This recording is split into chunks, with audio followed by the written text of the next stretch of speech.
عالمی مبلغ اسلام، شعلہ نوا خطیب و ادیب، شیخ الاسلام والمسلمین، شہزادہ محدث کچھوچا شریف حضرت پیر طریقت علامہ الحاج بلاتے ہیں، مجھے اور آپ کو اپنے علمی فیض سے فیض یاب فرماتے ہیں۔ آپ کی آمد سے پہلے گونج کے ساتھ نعرہ لگائیے، نعرہ تکبیر، نعرہ حیدری، نعرہ غوثیہ، آستانہ عالیہ ڈانگری شریف، آستانہ عالیہ ڈانگری شریف، شیخ الاسلام علامہ محمد مدنی میاں صاحب۔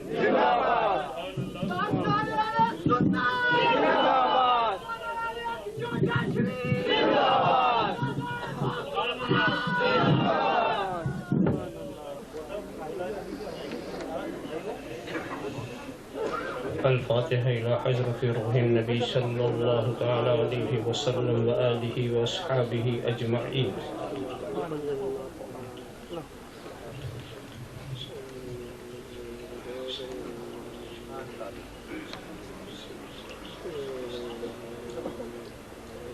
الحمد لله الذي قال في شان حبيبه الكريم عليه التحية والتسليم، إن الله وملائكته يصلون على النبي يا أيها الذين آمنوا صلوا عليه وسلموا تسليما، لبيك اللهم ربنا وسعديك، اللهم صل وسلم وبارك على سيدنا ومولانا محمد طب القلوب ودوائها وعافية البدن وشفائها ونور الأبصار وضيائها وآله وصحبه دائما أبدا، سبحان ربك رب العزة عما يصفون وسلام على المرسلين والحمد لله۔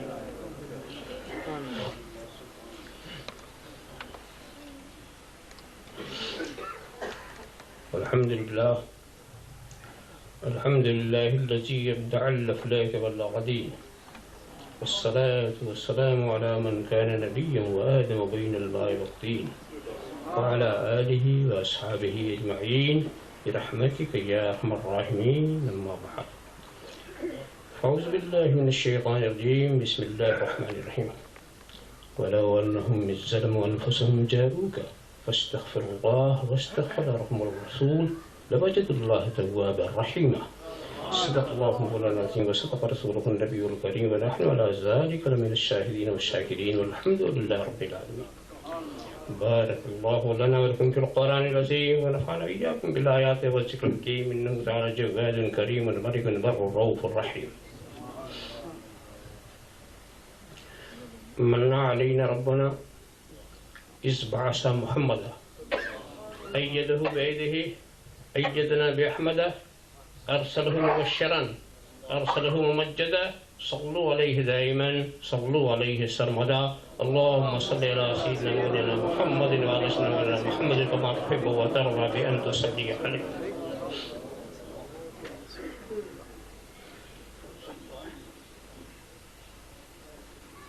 بڑے لطیف ہیں، بڑے لطیف ہیں، نازک سے گھر میں رہتے ہیں،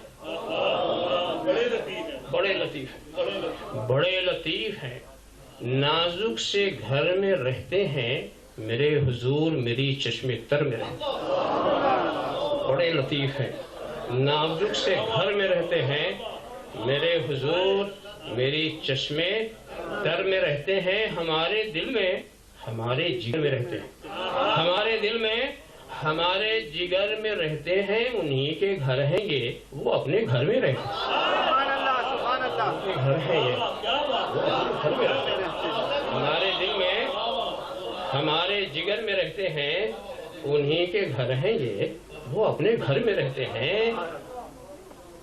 یہ واقعہ ہے، لباس بشر بھی دھوکہ ہے، یہ واقعہ ہے، یہ واقعہ ہے، لباس بشر بھی دھوکہ ہے، یہ معجزہ ہے، لباس بشر میں رہتے ہیں،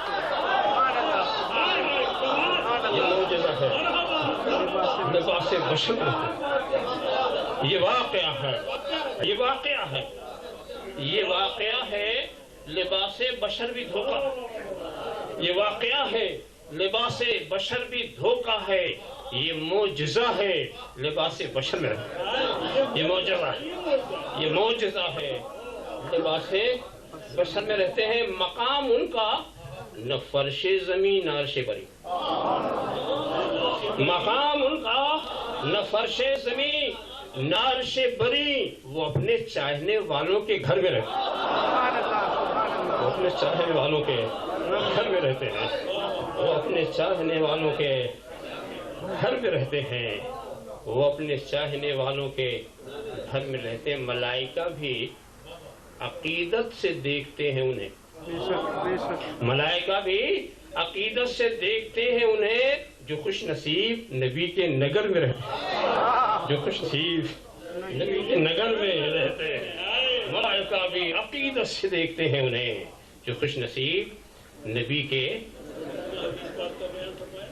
یقین والے کہاں سے چلے کہاں پہنچے، یقین والے کہاں سے چلے کہاں پہنچے، جو اہل شک ہیں اگر میں مگر سبحان اللہ سبحان اللہ، اگر میں مگر میں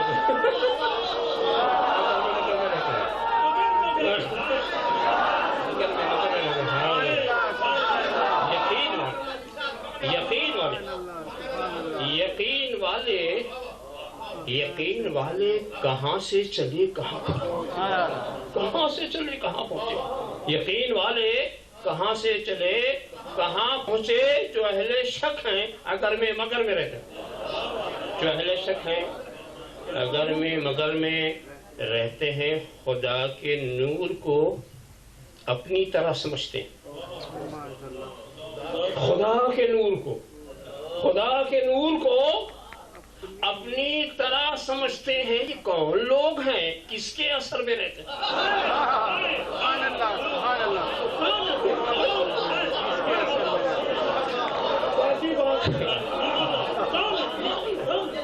یہ کون لوگ ہیں، کس کے اثر میں رہتے ہیں؟ خدا کے نور کو اپنی طرح سمجھتے ہیں، خدا کے نور کو اپنی طرح سمجھتے ہیں۔ یہ کون لوگ ہیں، کس کے اثر میں رہتے ہیں؟ یہ کون لوگ ہیں، کس کے اثر میں رہتے ہیں؟ رہیں وہ اپنوں سے غافل، ارے معاذ اللہ،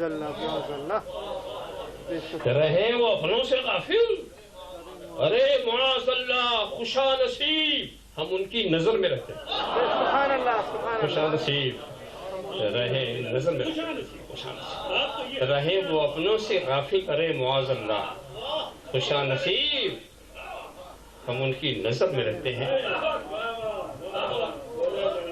وہ اور ہی تھا، وہ اور ہی تھا، وہ اور ہی تھا جو قوسین پہ نظر آیا، وہ اور ہی تھا، وہ اور ہی تھا جو قوسین پہ نظر آیا۔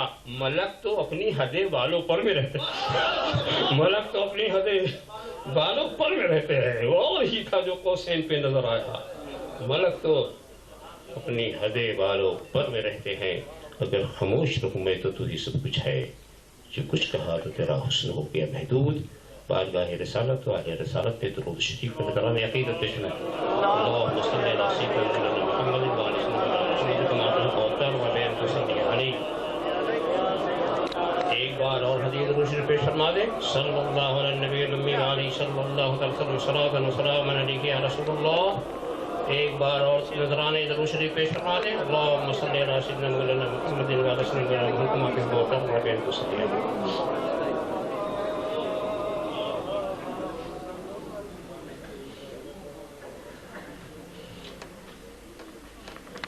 ابھی اس سے پہلے میں یہ منظر دیکھ رہا تھا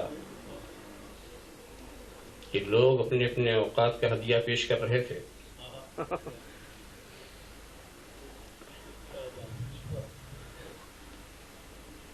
اب میرے پاس میرا وقت ہی نہیں کہ میں پیش کروں کسی کو، اس لیے کہ جو میرا وقت تھا وہ ہدیہ پیش کرنے والے لے گئے۔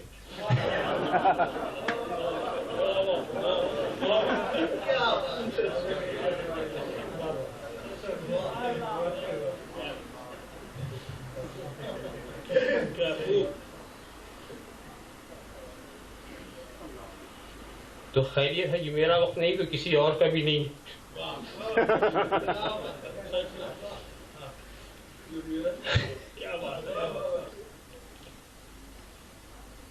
کہ محبوب اگر ایسا ہوتا کہ اپنے نفسوں پر ظلم کرنے والے تیری بارگاہ میں حاضر ہوتے اور اللہ سے مغفرت چاہتے اور اللہ کا رسول بھی ان کے لیے دعائے مغفرت فرماتا تو یقیناً وہ اللہ کو توبہ قبول فرمانے والا مہربان پاتے.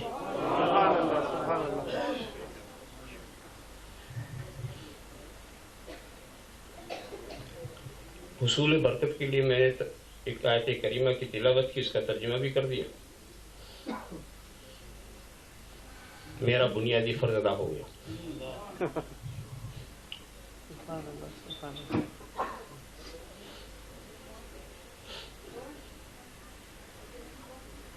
ابھی میں بہت محظوظ ہو رہا تھا. مناظر اسلام مفتی اشرف القادری محدث نیک آبادی کی تقریر کو سن کر، اور وہ تقریر جو تھی وہ تو سبھی کو سنا رہے تھے، مگر سچ میں وہ عالموں کے لیے، یہ علماء کے لیے ان کو وہ اسلحہ فراہم فرما رہے تھے. سمجھا؟ بد مذہبوں کے مقابلے کے لیے. اور ایسا لگتا تھا کہ جیسے درسی مجلس ہے، وہ درس دے رہے ہیں. سمجھا؟ طبیعت بہت خوش ہوئی اور انہوں نے اپنے موضوع کا تو حق ادا کر دیا.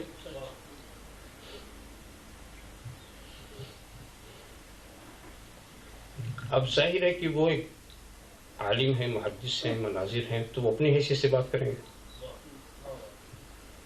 اور میں تو عوامی سطح کا آدمی، تو میرا خطاب ان علماء کے لیے نہیں، اس لیے کہ ان کو جو ملنا تھا وہ مل چکا. سبحان اللہ.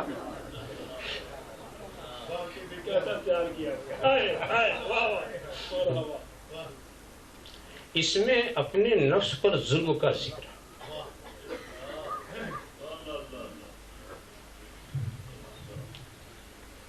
سوال یہاں یہ پیدا ہوتا کہ کیا کوئی اپنے اوپر بھی ظلم کر سکتا؟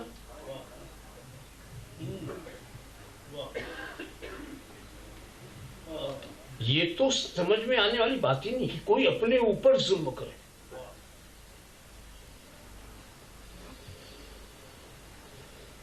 کیوں؟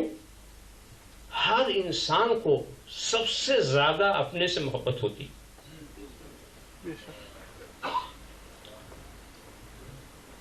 اگر کوئی کہے کہ میں اپنی جان سے زیادہ کسی کو چاہتا ہوں تو اس کو صحیح مت سمجھیے گا، کوئی مصلحت ہوگی جو بلوا رہی. سبحان اللہ. سبحان اللہ. سچی بات تو یہ ہے کہ انسان سب سے زیادہ اپنے کو چاہتا.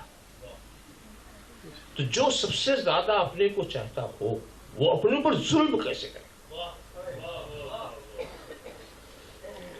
کبھی آپ یہ سمجھنا چاہیں کہ کون سب سے زیادہ کس کو چاہتا ہے، تو جب دو محبتوں کا ٹکراؤ ہوتا ہے تو فیصلہ ہو جاتا ہے. کہیں کسی مکان میں آپ کے بچے ہیں، اس میں مال بھی، اب بالفرض اس میں آگ لگ گئی. اب ہم دیکھیں گے اب بچاتے کس کو، اور وقت اتنا ہی ہے کسی ایک کو بچا لیجیے. اب اگر آپ نے بچے کو بچایا، ہم سمجھ دیں گے کہ بچے کی محبت مال سے زیادہ. اور کہیں آپ خود پھنس گئے اور یہ سمجھے کہ ہم بچے کو بچانے جائیں گے تو بچہ تو بچ جائے گا، اندر جا کر ہم نے اٹھا کے پھینکا، کسی کنارے والے نے اسے تھام لیا، مگر ہم نہ نکل پائیں گے، تو آپ گھر کے کنارے کا چکر لگاتے رہیں گے، چلاتے رہیں گے، اندر نہیں جائیں گے. اپنے جلنے کا جو یقین آپ کو حاصل ہو گیا، معلوم ہوا آپ اپنے کو بچے سے زیادہ چاہتے. تو جو انسان اپنے کو ساری کائنات سے زیادہ چاہتا وہ اپنے پر ظلم کیسے کرے؟ بلکہ میں تو یہ دیکھتا ہوں کہ جو دوسروں کو آپ چاہتے ہیں اس میں بھی اپنا ہی کوئی مطلب،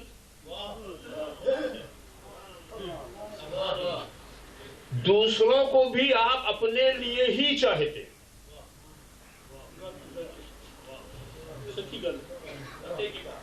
اگر آپ اپنے بیٹے سے محبت کرتے ہیں تو کس لیے؟ اس لیے کہ یہ ہماری پیڑھی کا آسا ہوگا، یہ ہمارا سہارا ہوگا، یہ ہمارا نام روشن کرے گا، اس سے ہماری نسل چلے گی. تو بیٹے کی محبت میں بھی اپنی ہی غرض. اور اگر بیٹا آپ کو چاہتا ہے تو وہ بھی خوب جانتا ہے کہ بڈھا جو کچھ چھوڑ کے جائے گا مجھے کو ملے گا.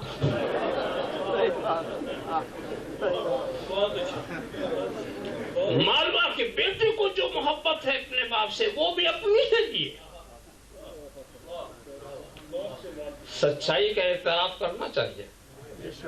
تو جو انسان اپنے بال بچوں کو، اپنے عزیزوں کو، اپنے قریبوں کو بھی اپنے لیے چاہتا ہو وہ اپنے پر ظلم کیسے کرے گا؟ اور آگے بات بڑھاؤں، میں تو یہ کہتا ہوں کہ آپ جو اللہ اور رسول کو چاہتے ہیں، جو بزرگوں سے محبت ہے، اس میں بھی اپنی ہی غرض ہے، اس میں بھی اپنی ہی مطلب ہے. آپ جانتے ہیں کہ یہی وہ محبت ہے جو ہمیں نجات دلائے گی، یہی وہ محبت ہے جس میں ہمیں مغفرت ملے گی، یہی وہ محبت ہے جو دین و دنیا کی صلاح فلاح سے ہمکنار کرے گی، یہی وہ محبت ہے جو دین و دنیا کی فیروز بختی کے ضامن ہے. گویا اپنی نجات، اپنی مغفرت، اپنی صلاح فلاح کے لیے خدا اور رسول کو آپ چاہتے ہیں. تو جو اللہ رسول کو بھی اپنے لیے چاہے، اپنی نجات کے لیے چاہے، اپنی مغفرت کے لیے چاہے، اپنی صلاح و فلاح کے لیے چاہے، وہ اپنے پر ظلم کیسے کرے گا؟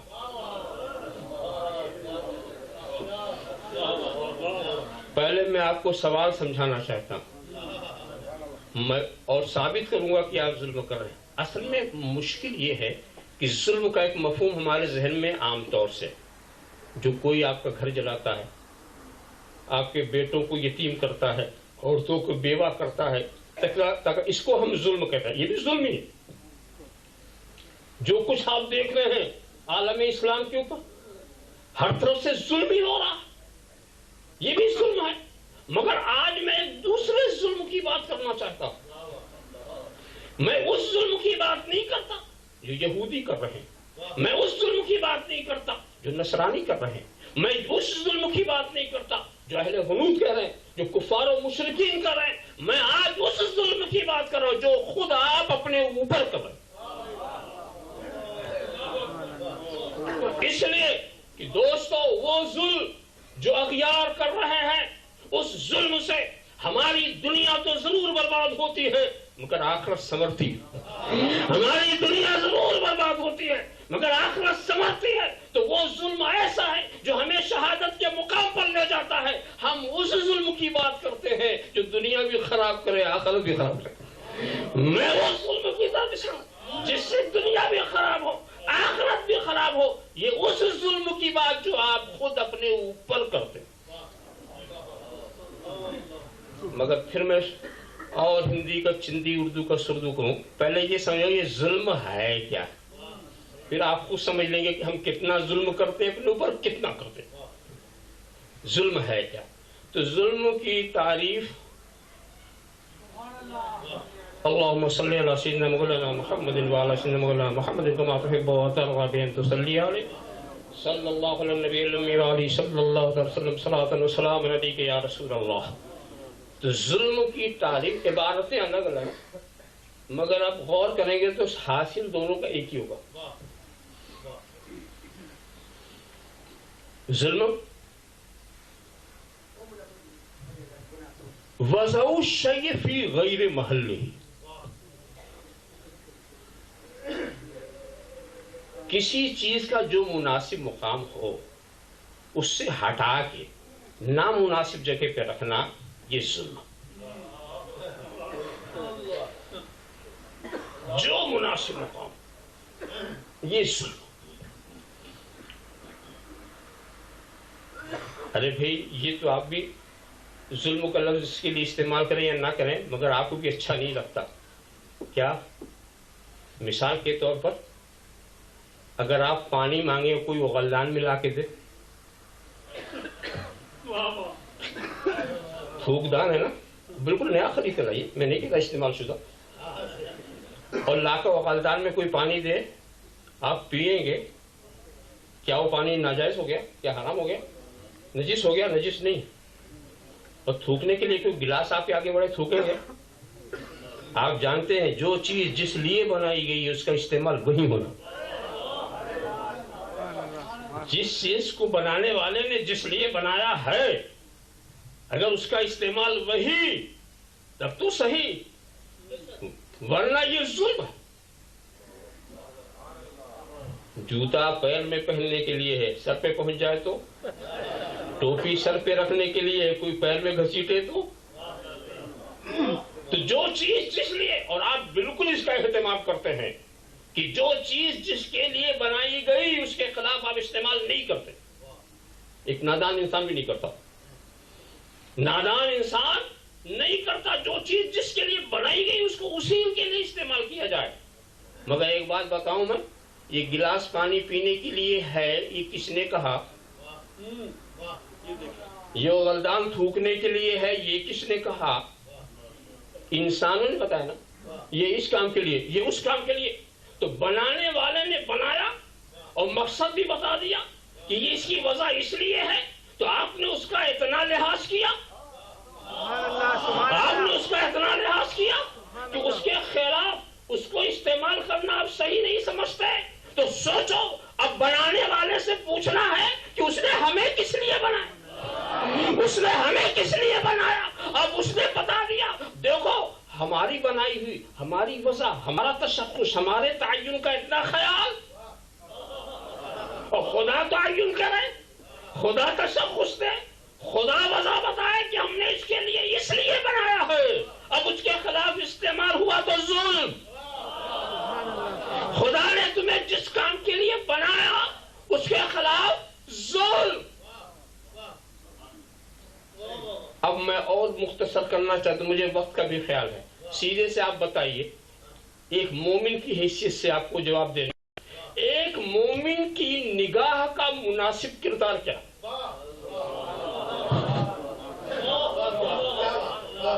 ایک مومن کے کان کا مناسب کردار کیا؟ ایک مومن کا عملی کردار کیا ہے؟ زبان کا مناسب کردار کیا ہے؟ مجھے ایک بتاؤ، مومن ہونے کی حیثیت سے مؤذن نے اذان دے دی، فجر کا وقت ہو گیا، اب تمہارا مناسب مقام کیا ہے؟ بستر یا مصلی؟ اب تمہارا مناسب مقام کیا ہے؟ بستر یا مصلی؟ اب اگر تم بستر پر پڑے رہے، مصلی خالی رہا، ظالم۔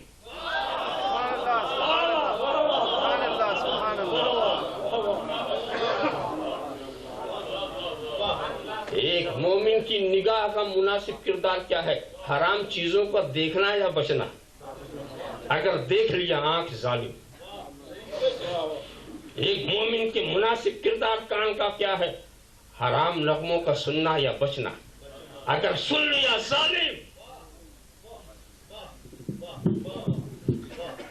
تب تھوڑا پیچھے آپ خیال کرتے چلے جائیں،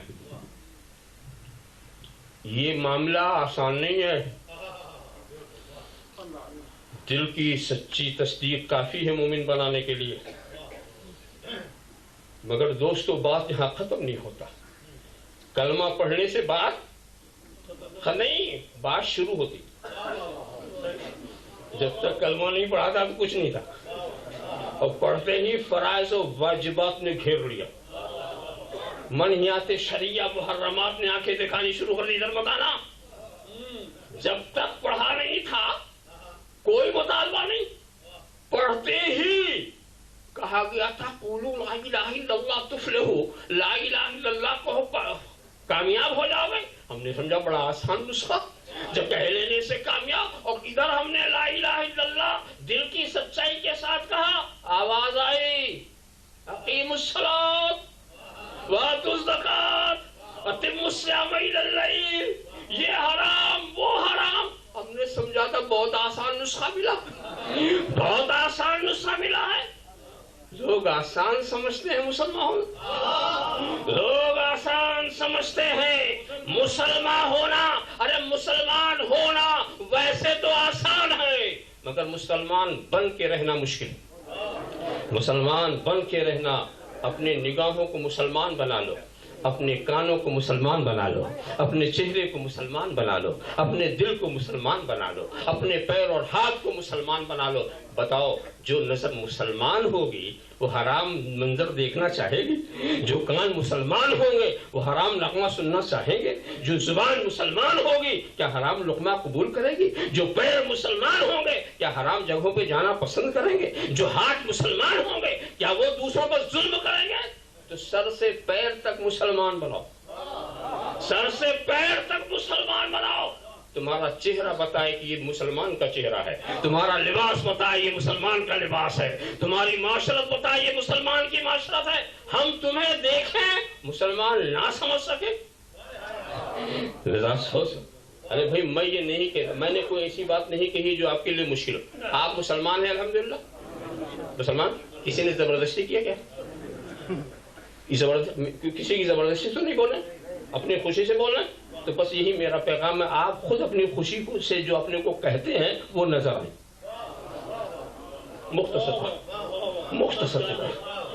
مختصر جو آپ خود اپنی خوشی سے اپنے کو کہتے ہیں، ورنہ وہ آپ نظر آئے. ورنہ پھر پوچھو آپ اپنے کو دھوکہ دے رہے ہیں یا خدا کو دھوکہ دینا چاہتے ہیں؟ کس کو فریب دینا چاہتے ہیں آپ؟ جو اپنے کو کہتے ہیں واقعی. تو میں یہ سوچ رہا تھا نا کہ پہلے اسلام بہت پھیل رہا تھا، آج رفتار سست ہو گئی.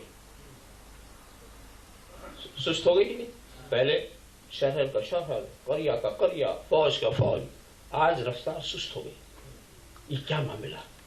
تو دوستو معاملہ ایسا تھا کہ پہلے اسلام پھیلانے کا معاملہ اور تھا اور آج اور. ہم لوگوں کو اسلام سمجھاتے ہیں، ہم لوگوں کو کیا کہتے ہیں؟ اسلام ایسا ہے، اسلام ایسا ہے، اسلام ایسا ہے. تو ہم کیا کرتے ہیں؟ سمجھاتے ہیں. پہلے کے لوگ اسلام دکھاتے تھے.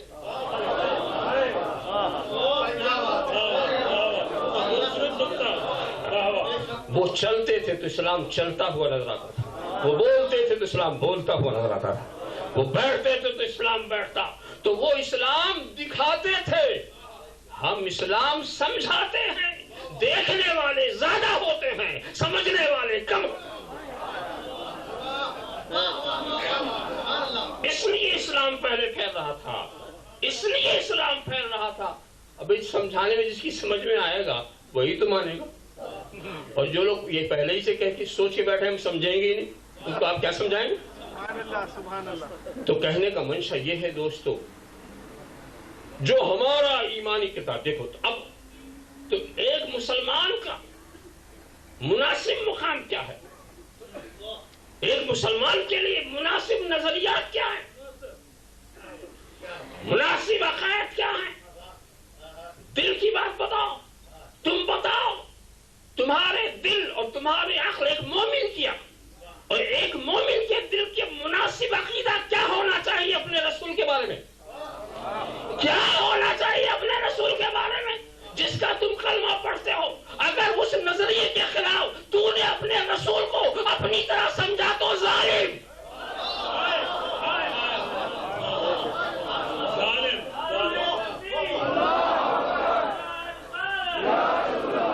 ارے رسول کا مناسب مقام، رسول کا مناسب مقام میں کیا بتا سکوں گا؟ علماء سے میں نے سن رکھا ہے کہ انسانوں کے کمال کی جہاں انتہا ہوتی ہے وہاں سے مومن کے کمال کی ابتدا ہوتی ہے، اور مومن کے کمال کی جہاں انتہا ہوتی ہے وہاں سے ولی کے کمال کی ابتدا ہوتی ہے، اور ولی کے کمال کی جہاں انتہا ہوتی ہے وہاں سے صدیق شہید کے کمال کی ابتدا ہوتی ہے، اور شہید کے کمال کی جہاں انتہا ہوتی ہے وہاں سے صدیق کے کمال کی ابتدا ہوتی ہے، اور صدیق کے کمال کی جہاں انتہا ہوتی ہے وہاں سے نبی کے کمال کی ابتدا ہوتی ہے، اور نبی کے کمال کی جہاں انتہا ہوتی ہے وہاں سے رسول کے کمال کی ابتدا ہوتی ہے، اور رسول کے کمال کی جہاں انتہا ہوتی ہے وہاں سے اولو العزم رسول کے کمال کی ابتدا ہوتی ہے، اور اولو العزم رسول کے کمال کی جہاں انتہا وہاں سے مقام مصطفیٰ کی ابتدا، وہاں سے مقام مصطفیٰ کی ابتدا۔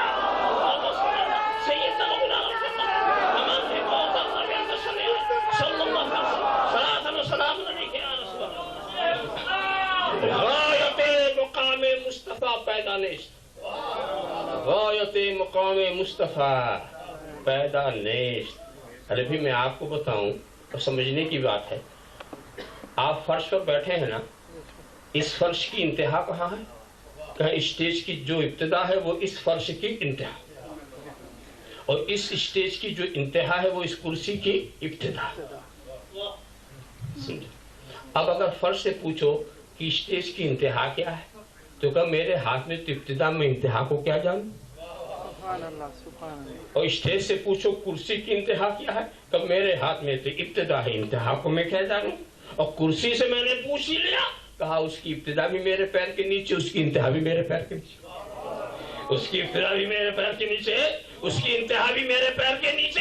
کہنے کا مطلب یہ اوپر والا اگر کہے کہ ہم نے سب کو جان لیا یہ بات تو سمجھ بھی آتی ہے، یہ نیچے والے نے کیسے سمجھ لیا ہم نے اوپر والے کو سمجھ لیا، یہ نیچے والا انہوں نے کیسے سمجھ لیا، سوچنے کی بات ہے نا۔ کیسے معلوم یہ ہوا، دیکھو سرکار مقام مصطفیٰ کی ابتدا اولو العزم رسول سمجھے اور انتہا خدا جانے، اولو العزم رسول جانے۔ اب جو کہے کہ ہم نے مقام مصطفیٰ کی ابتدا سمجھ لی وہ گویا رسالت کا مدعی، وہ اولو العزم رسول بننا چاہتا ہے، اور جو یہ کہے کہ ہم نے انتہا سمجھ لی وہ خدائی کا دعویٰ کر رہا ہے۔ مطلب یہ ہے نہ تم رسول ہو سکتے ہو، نہ خدا ہو سکتے ہو، تو نہ مصطفیٰ کی ابتدا سمجھ سکتے ہو نہ انتہا سمجھ سکتے ہو۔ اللہم صل علی سیدنا صلی اللہ علیہ وسلم، صلاۃ و سلام علیک یا رسول اللہ، صلی اللہ علیہ نبی الامی وآلہ صلی اللہ علیہ وسلم، صلاۃ و سلام علیک یا رسول اللہ۔ ایک بات سوچنے کی بات ہے، بھئی دیکھو کچھ صفات ہوتے ہیں نا، یہ چھوٹے بچے بھی تو انسان ہیں نا، کیا انسانیت کی کچھ کمی ہے؟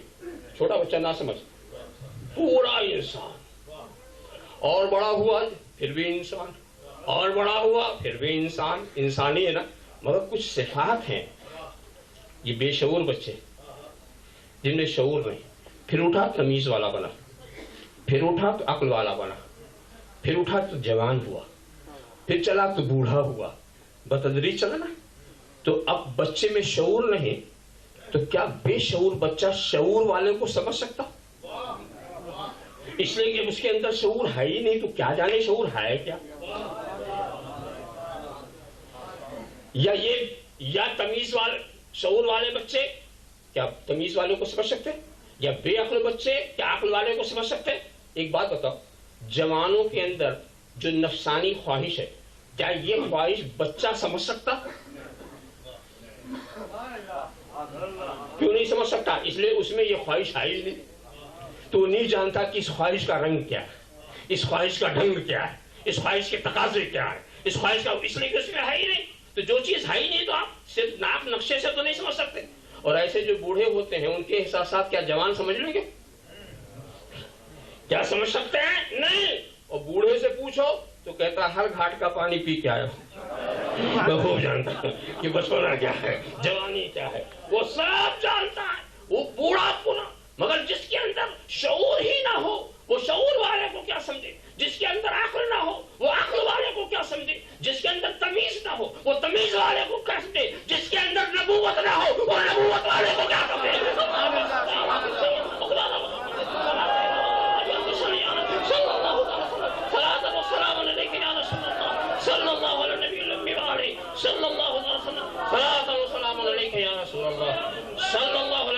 وآلہ صلی اللہ علیہ وسلم، صلاۃ و سلام علیک یا رسول اللہ۔ کہنے کا مطلب یہ ہے دوستو کہ سرکار کا جو مقام ہے اگر اس سے ہٹایا تو یہ نظریے کے ظلم، تم ظالم ہو، جس کا جو مقام ہے اس مقام پر رہنے دو۔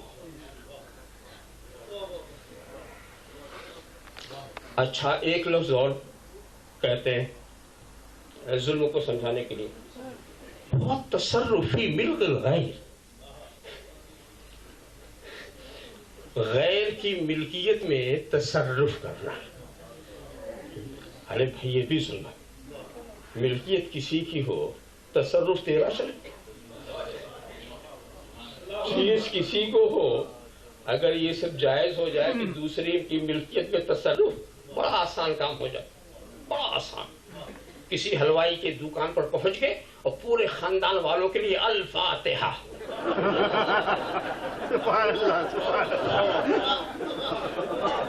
ہو گیا فاتحہ؟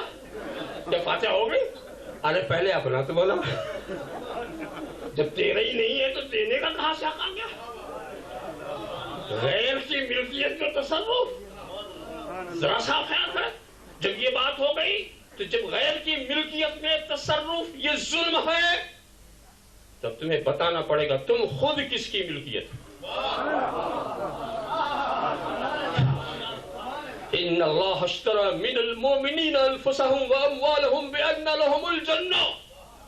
اللہ نے مومنین کی جان و مال کو جنت کے بدلے میں خرید لیا. ارے وہ تو مالک حقیقی ہے، یہ کرم کی بات ہے کہ خریدنے کی بات کر رہا ہے. یہ تو ہمارے سمجھانے کے لیے ہے تاکہ تم سمجھ لو کہ تم اپنے خود مالک نہیں، اور جب تمہاری جان اور تمہارا مال یہ اس کا مالک کوئی اور تو اپنی مرضی سے خرچ نہیں کر سکتے. تم امیر اور نگہبان، مال میں خیانت نہ کرنا، اب اسی سے پوچھو کہاں خرچ کریں اور اسی سے پوچھو کہاں جان دیں. جان دینا ہے تو اسی سے پوچھو، مال دینا ہے تو اسی سے پوچھو. اپنے خودکشی کر کے مرتے ہو تو حرام موت ہوگی، اس کی راہ میں مرتے ہو تو زندگیاں قربان ہو جائیں گی، شہادت کا مقام تمہیں ملے گا. معلوم ہوا کہ تم نہیں، خدا نے بیچ دیا. آپ یہ نہ سوچیں کہ ہم نے کب بیچا، خدا نے خرید لیا، ہم نے بیچا کب؟ کسی بازار میں ہم نے اپنا مال لگایا نہ جان لگائی، بیچا کیسے بیچا؟ اور دوسری بات ہے جنت کے بدلے بیچا. جنت ہم نے دیکھی بھی نہیں، بغیر دیکھے کوئی بیچ دے گا؟ کہیں کوئی ایسا ہوتا کہ بغیر دیکھے کوئی بیچ دے؟ مگر نہیں دوستو، ہم نے بیچ دیا. دیکھو خریدنا بیچنا ایسے نہیں ہوتا جیسے ہم خود کریں تو کریں. خریدنا ایسا بھی ہوتا کہ ہم خود جا کر خریدیں یا کسی کو اپنا وکیل بنا دیں، وہ جائے خریدے. تو وہ اگر کہے گا کہ ہم نے خریدا یہ ہمارا بولنا ہوگا، اور ہم نے وکیل کو دے دیا جا کر بیچ دو تو وہ کہے گا اگر بیعتو یہ تو ہمارا بیعتو. ہم نے بیچا تو ہمارا وکیل بیچے تو ہمارا بیچنا، اور ہمارا وکیل خریدے تو ہمارا خریدنا، اور قبضہ کرے تو ہمارا قبضہ. وکیل قبضہ کر لے تو ہمارا قبضہ. تو ہم چاہے مال دیکھیں یا نہ دیکھیں مگر وکیل دیکھے، ادھر بھی دیکھے ادھر بھی دیکھے، ہم دیکھیں یا نہ دیکھیں مگر جو وکیل ہے وہ دیکھے تو سنو ہم نے بھی اپنا وکیل بنایا ہے، ہم نے بھی اپنا وکیل. اور قیامت تک کے آنے والے ایمان والوں نے رسول کا کلمہ پڑھ کر کے ان کی وکالت مطلقہ پہ دستخط کر دیا ہے.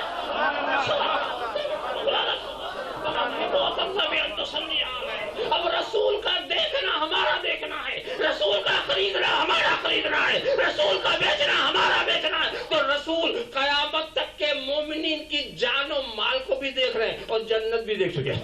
جنت بھی دیکھ چکے ہیں، خدا نے خرید لیا، رسول نے بیچ دیا.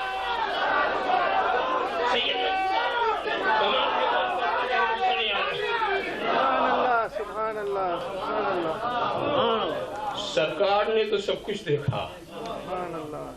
عرش کی بات یاد آ گئی تو اس سلسلے میں اپنا موقف بتا دوں. موقف میں اپنا یہ بتانا چاہتا ہوں کہ کچھ ایسی ویسی روایتیں ہوتی نا، روایتوں کو بھی علامہ بتا دیتے کہ روایتوں کا کیا حشر ہوگا، کیا حشر ہوگا. تو کبھی کبھی لوگ اعتماد کر کے کسی کتاب کے ساتھ اچھا نام لکھا، ارے صاحب یہ تو ابن حجر اسقلانی ہے، یہ نہیں دیکھا کہ روایت کہاں کی ہے، تو نام سے متاثر ہو کر بیان کر دیتے ہیں. ایسے کو میں کچھ معذوری سمجھتا ہوں، یعنی جو اہل تحقیق نہیں ہیں اور ایسی ویسی روایتیں بیان کر رہے ہیں. اب جیسے سرکار کی نالین شریف والی بات، سمجھا؟ اب اس سلسلے میں اپنا موقف بتاؤں کہ وہ بڑی نرالی نالین تھی جو گئی تھی، وہ یہ چمڑے والی نہیں تھی، یہ جانور سے نکلی نہیں تھی. یہاں سرکار حرم میں نالین پہن کے نہیں گئے، پھر نالین کے ساتھ بیت المقدس بھی نہیں گئے، مسجد اقصی بھی نہیں گئے. تو نالین وہ نالین نہیں تھی، بلکہ وہ نالین عجیب و غریب تھی. وہ بھی نالین تو تھی مگر وہ عجیب و غریب نالین تھی. اصل معاملہ قصہ کچھ ایسا تھا کہ جب سرکار یہاں سے آسمان کی طرف جانے لگے تو پھر کیا ہوا، جس عالم سے گزرے اس عالم کے لوازمات وہی چھوڑتے گئے، اس عالم کے لوازمات وہیں لأنه تجاوز في تلك الليلة عن عالم العناصر ثم عن عالم الطبيعة ثم عن عالم الأشياء حتى وصل إلى عالم الأم فانسلخ عن الكل ورأى ربه بالكل.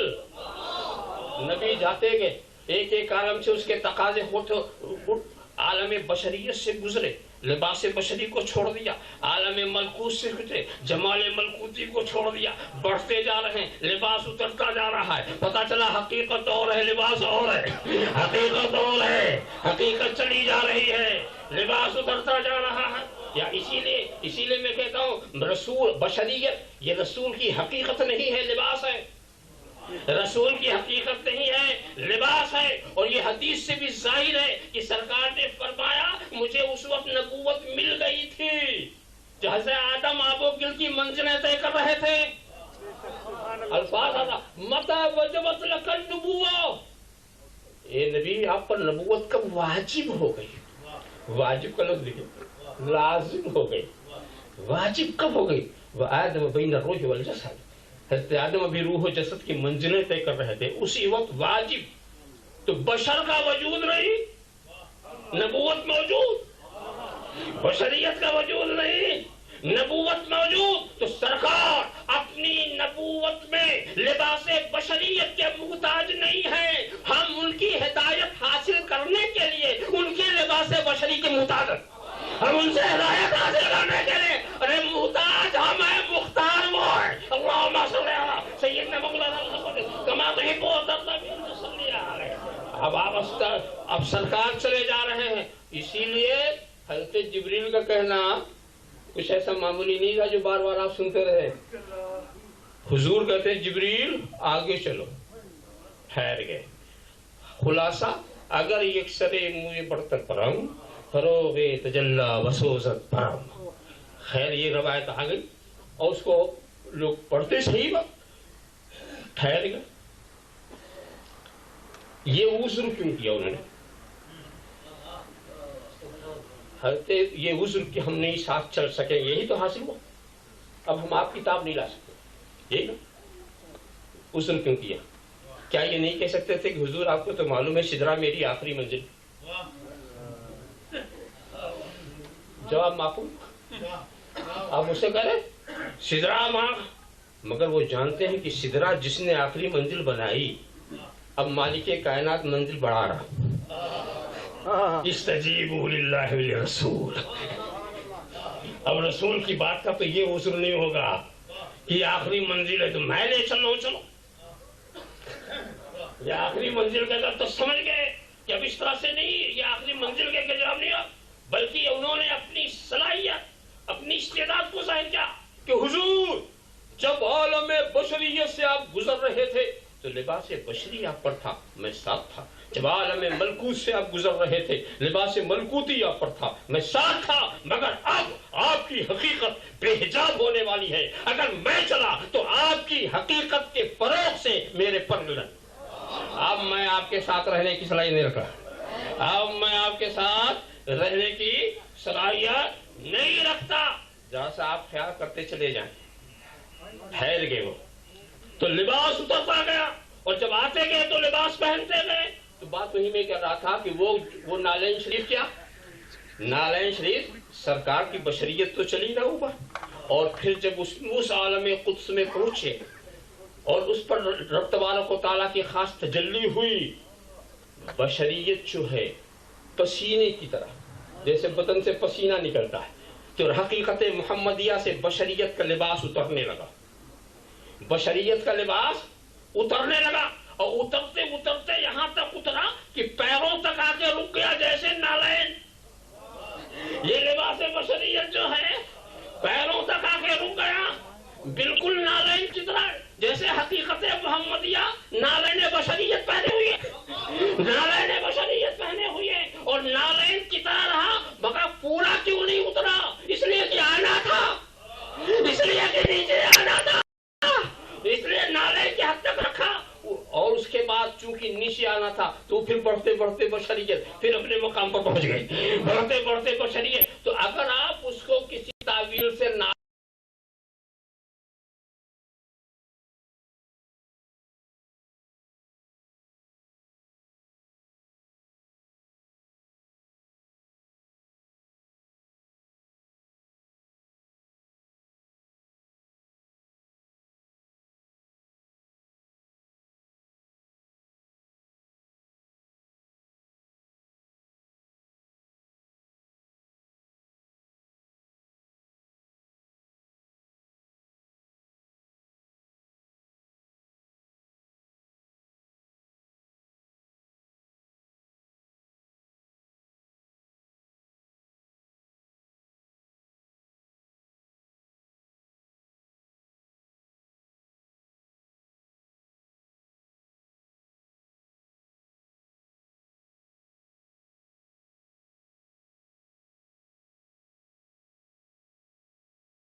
کسی نے پوچھا تھا نا، کسی نے پوچھا اپنے مرید سے مومن کا دل کدھر رہتا؟ سیدھے سادھے آدمی نے بتا دیا بائیں سائڈ میں۔ کہا کافر کا دل کہاں رہتا؟ سناٹے میں۔ بائیں سائڈ میں تو کافر کا بھی دل رہتا نا۔ اب گھبرا گیا۔ پھر پوچھا عارف کا دل کہاں رہتا؟ اور گھبرا گیا۔ اب سرکاری ارشاد سنا، دیکھو مومن کا دل اپنے دلبر کے پاس رہتا، مومن کا دل اپنے محبوب کے پاس رہتا ہے، اور عارف کا دل کہیں نہیں جاتا، محبوب خود آ کے رہتا، محبوب خود آ کے رہتا ہے۔ کیا سمجھے؟ مومن کا دل اگر کعبہ ہے تو عارف کا دل مدینہ ہے۔ اللہم صلی علی سیدنا مولانا محمد کما تحب و ترضی بہن کو صلی علیہ۔ اور یہ تو رہا صوفیانہ انداز سوچنے کا، اور عالمانہ انداز آپ سوچیں کہ دیکھیں کیا کہا کہ نبی کے پاس آؤ۔ مسجد نبوی میں نہیں بلایا، مسجد حرام میں نہیں بلایا، نبی کے پاس بلایا۔ نبی کا کیوں؟ اگر مسجد حرام میں بلایا ہوتا تو وہاں گئے بغیر کام نہ بنتا، مقام ابراہیم کے پاس بلایا ہوتا وہاں گئے کام نہیں بنتا۔ مسجد نبوی میں کیوں؟ مسجد نبوی کا کوئی خلیفہ نہیں، مسجد حرام کا کوئی نائب نہیں، کعبے کا کوئی جانشین نہیں، وہاں گئے کام نہ بنتا۔ بلایا ہے رسول کے پاس، جس رسول کے پاس اس کے نائبین سے دنیا بھری ہوئی، اس کے جانشینوں سے دنیا بھری، اس کے خلفاء سے دنیا بھری ہے۔ اور آپ جانتے ہیں جب اصل تک پہنچنا ہو تو نائب سے وہ سارا کام لے لو۔ مدینے کا کام اجمیر سے لے لو، مدینے کا کام داتا سے لے لو، مدینے سے کام خواجہ سے لے لو، مدینہ کا کام یہ نائب ہے۔ کہتے نہیں ہیں تیمم وضو کا خلیفہ، بولتے ہیں تیمم اب دستار خلافت کب باندھی گئی ہے تو مفتی صاحب جانے، مگر خلیفہ ہے۔ تو جو وضو پہ قادر نہ ہو وہ تیمم سے وہ سارا کام لے لے جو وضو سے لیتا۔ حالانکہ وضو کی حقیقت اور ہے، تیمم کی حقیقت اور ہے، وضو کا طریقہ اور ہے، تیمم کا طریقہ اور ہے، اس کے آداب اور ہے، اس کے آداب اور ہے۔ مگر وضو سے فرض پڑھتے تھے تیمم کرو، امامت کرتے تھے تیمم سے بھی یہی کرو۔ جو کام وضو سے تم نہیں ہو رہا ہے، قادر نہیں، تیمم سے وہ سارا کام لے لو۔ تیمم سے تو اب ہم جو بارگاہ خواجہ میں جاتے ہیں وہ اسی لیے جاتے ہیں کہ آیت ہمیں لے جا رہی ہے، جاؤ کا ان کے پاس جانا یہ نبی کے پاس حاضری ہے، اور ہم جا کر کے خواجہ کے آستانے پر اپنی مغفرت کی دعا کرتے ہیں، اور خواجہ اگر دعا کر دے تو دعائے خواجہ دعائے رسول، دعائے خواجہ نائب رسول کی دعا ہے، اور نائب کی شان یہی ہوتی ہے۔ علماء کے لیے کیا؟ ان کی صحبت میں بیٹھو تو رسول کی صحبت میں بیٹھنے کا ثواب، ان کا چہرے کو دیکھو تو رسول کا چہرہ دیکھنے کا ثواب، ان کے ہاتھ میں مصافحہ دو تو رسول سے مصافحہ کرنے کا ثواب، ان کے پیچھے سب نماز پڑھو، من صلی خلف عالم تقی کانہ صلی خلف النبی، جو کوئی عالم متقی کے پیچھے نماز پڑھے گویا اس نے نبی کے پیچھے میں۔ تو یہ سب شان نیابت نہیں ہے تو اور کیا ہے؟ یہ شان جانشینی ہے کہ نہیں ہے تو اور کیا ہے؟ تو آؤ اور آ کر کے ان بزرگوں کے آستانے پر آؤ اور دعا کرو، دعا کرو۔ یہ وہ آستانے ہیں کہ آستانوں کی تو بڑی شان ہوتی ہے، آستانوں کی بڑی شان ہوتی ہے۔ ان کا ذکر جہاں ہوتا وہاں رحمت، جہاں صالحین کا ذکر ہوتا ہے وہاں رحمت۔ تو میں پوچھ لیا کرتا ہوں جو اس مقام پر پہنچتا ہوں، جہاں ان کا ذکر وہاں رحمت، جہاں وہ خود، تو وہاں تو رحمت کا سیلاب ہوگا، پانیاں چل رہی ہوں گی۔ تو میاں کوئی مقصد ہو یا نہ ہو اس رحمت میں حصے دار تو ہم بن ہی سکتے، بڑے آسانی سے حصے بنا، اس لیے کہ مرچھل چل رہے ہیں رحمت کی ادھر۔ ہم تو اس لائق نہیں کہ ہمارے لیے مرچھل چلے، مگر وہ تو ہے نا اس لائق۔ صاحبزادہ صاحب تشریف فرما، ان کی پیشانی پہ پسینہ آنے لگا، ایک صاحب ان کا چاہنے والے کھڑے ہو کے پنکھا لے کے جھلنے لگے۔ میں سوچ رہا ہوں کہ میرے بھی پسینہ آ رہا، کوئی نہیں کھڑا ہو رہا، کسی سے کہیں پتہ نہیں کیا جواب دے، شرمندگی نہ ہو، تو خاموشی کے ساتھ صاحبزادہ صاحب کے بغل میں بیٹھ گئے۔ پنکھا ان کے لیے چل رہا، ہوا مجھے بھی لگ رہی ہے،